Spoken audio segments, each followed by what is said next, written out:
네, 안녕하십니까. 외교안보연구소장 이문입니다. 요새 신문이나 언론을 통해서 세계를 바라보시면 아마 여러 가지로 혼란스럽고 복잡한 일들이 많다고 생각을 하실 겁니다. 세계 각지에서 전쟁도 벌어지고 있고 우리가 기존에 알고 있던 경제 질서와 맞지 않는 여러 가지 일들이 벌어지면서 우리 실생활에도 큰 영향을 미치고 있습니다. 이런 상황에 대해서 오늘 국립외교원의 이 분야 최고의 권위자이신 반길주 교수님을 모시고 여러 가지 말씀 나눠보도록 하겠습니다. 안녕하세요, 교수님. 안녕하세요. 자, 먼저 제가 설명드린 대로 지금 국제정세가 굉장히 좀 혼란스럽다, 어지럽다 이런 것 같습니다. 이 현상에 대해서 좀 설명을 해주시고 이런 원인이 어디 있다고 생각하시는지 교수님 말씀 들려주시면 감사하겠습니다. 예, 먼저 이제 혼란의 반대어가 뭔지를 살펴봐야겠죠. 혼란의 반대어는 질서입니다, 사실. 그 질서가 약해지기 때문에 혼란스럽다는 얘기를 하는 건데 그것은 규칙성이 약화된다는 얘기고 불확실성이 점증된다는 얘기거든요. 그게 이제 우려가 되는 대목은 국제정치라는 게 2000년 이상의 여러 가지 지식의 축적의 결과로 만들어진 공식이 있거든요. 그게 이제 현실주의 공식에서는 지금 질서가 정글이다. 근데 정글도 무질서라고는 안 합니다. 나름대로의 힘의라는 원리가 작동되는 것이고 자유주의에서는 규칙과 국제법이 가동되는 질서라고 보거든요. 근데 그 두 가지 렌즈로도 현재 설명이 안 되는 복잡성과 불확실성으로 인해서 혼돈이다, 무질서다라는 얘기를 좀 하거든요. 근데 그 원인이 무엇인지를 따져볼 때 트럼프 행정부, 2기 행정부가 출범하면서 그렇다라는 얘기를 좀 많이 하긴 하는데 트럼프 행정부 출범 이후 트럼프 대통령이 거래주의적 접근법을 사실은 무기로 활용하는 거죠. 즉 불확실성이라는 환경을 조성을 해서 상대방에게 공식이 제대로 가동되지 않는 혼선을 만들어서 그것을 레버리지로 높이는, 그래서 여러 가지 대외 정책이 바뀌고 동맹 공식이 바뀌고 그래서 불확실성이 점증되는 것은 일부 이제 그 가능한 설명이기도 한데요. 그게 사실은 다가 아닙니다. 그러면은 트럼프 출범 전에는 아주 안정적인 질서였냐? 좀 그렇지가 않거든요. 그래서 행위적인 요소 포함해서 다른 요소를 또 봐야 되는데 그게 이제 국제적인 요소입니다. 국제적인 요소가 굉장히 불안정해지고 있는데 그게 이제 불안정해진 추동을 하게 된 배경이 세력 재배분입니다. 세력 재배분이라고 하는 것은 국제적으로 여러 가지 힘의 그 분배된 그 안정적으로 분배되어 있던 구조가 변화되고 있다. 그것은 미국의 상대적인 힘이 약화되고 있고 그 틈새에 미국에 도전할 수 있는 형상 변경국의 힘이 강화되고 있다. 그래서 전체적으로 힘이 재배분되고 있는 상태에서 과도기 국제 질서가 만들어져서 불확실성이 점증되는 것이거든요. 근데 그게 왜 이 불안정성을 안보적인 측면에서는 가중시키느냐? 그 환경 속에서는 기존에 작정됐던 뭐 패권 안정이라는 공식, 그 다음에 국제 질서에 기반한 어떤 공식 이런 게 작동하지 않거든요. 그래서 이것을 뭐 혹자는 뭐 신냉전이라고도 표현하는데 신냉전이라는 말 속에서는 단극 체제도 아니고 양극 체제도 아니고 다극 체제도 아닌 그런 어떤 특정한 체제로 규정할 수 없는 모호성이 계속 유지된다는 겁니다. 그 환경 속에서 지정학적 위기가 전쟁으로 발전되고 그게 확전될 수 있는 환경이 지금 많아지는 것이거든요. 그리고 그거와 연동돼서 지정학적인 리스크가 단지 리스크만으로 끝나는 게 아니라 지정학적인 리스크가 융합이 됩니다.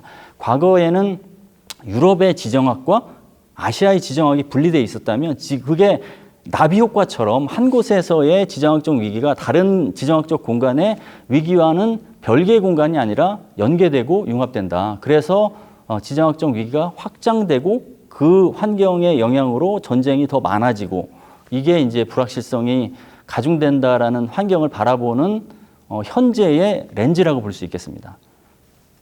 지금 기존의 질서에 대한 새로운 변화 요인이 생겨서 굉장히 이제 상황이 유동적으로 변하고 또 거기다가 굉장히 중요한 포인트이신 것 같은데 유럽에서 벌어지는 일이 아시아에도 영향을 미치고 인도 태평양 지역에서 벌어진 일이 또 다른 지역에도 영향을 미치고 자 이렇게 해서 더욱더 세상은 복잡해지는 것 같습니다. 그 과정에서 트럼프 2기를 설명을 하셨는데 그 트럼프 2기 행정부의 출범은 도대체 이 과정에서 지금 어떤 또 영향을 미치고 있는지 좀 구체적인 사례를 들어서 설명해 주시죠.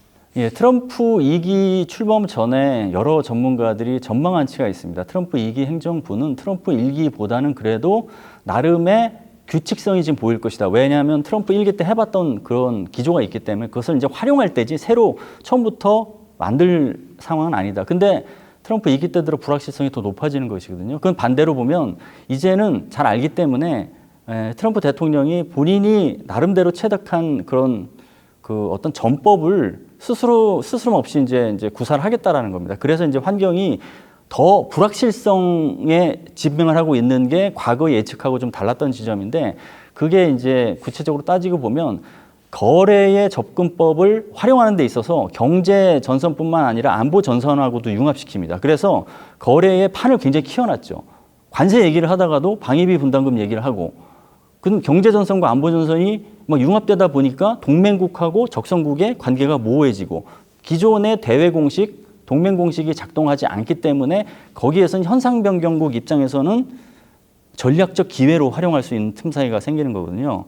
그래서 이제 구체적으로 예시를 들어서 이제 설명을 들어보면 트럼프 행정부 들어서 힘의 정치, 그러니까 그 안보적인 측면에서 힘을 통한 평화를 얘기를 하거든요. 현실주의 입장을 가져오겠다는 얘기고 그 얘기는 기존의 자유주의적 국제 질서와 규칙 기반 질서에 대해서는 멀리하겠다는 얘기입니다. 그게 이제 가시적으로 보이는 게 러시아 우크라이나 전쟁을 따지고 보면 분명하게 규칙 기반 질서로 본다고 하면 침략국으로 규정할 수 있는 국가가 명확해요. 러시아죠. 2022년 2월 24일 전면 침공을 통해서 우크라이나의 주권을 이제 침범하는 어떤 그런 그 전쟁을 개시를 했는데 트럼프 행정부 2기 들어서 러시아를 침략국으로 규정하는 것에 대해서 약간 모호하거나 약간 주춤하는 모습을 보입니다. 그 얘기는 거래적 접근법으로 러시아를 협상판에 계속 두게 하기 위해서 약간의 유화적 제스처이지만 그와 동시에 규칙 기반 질서에서는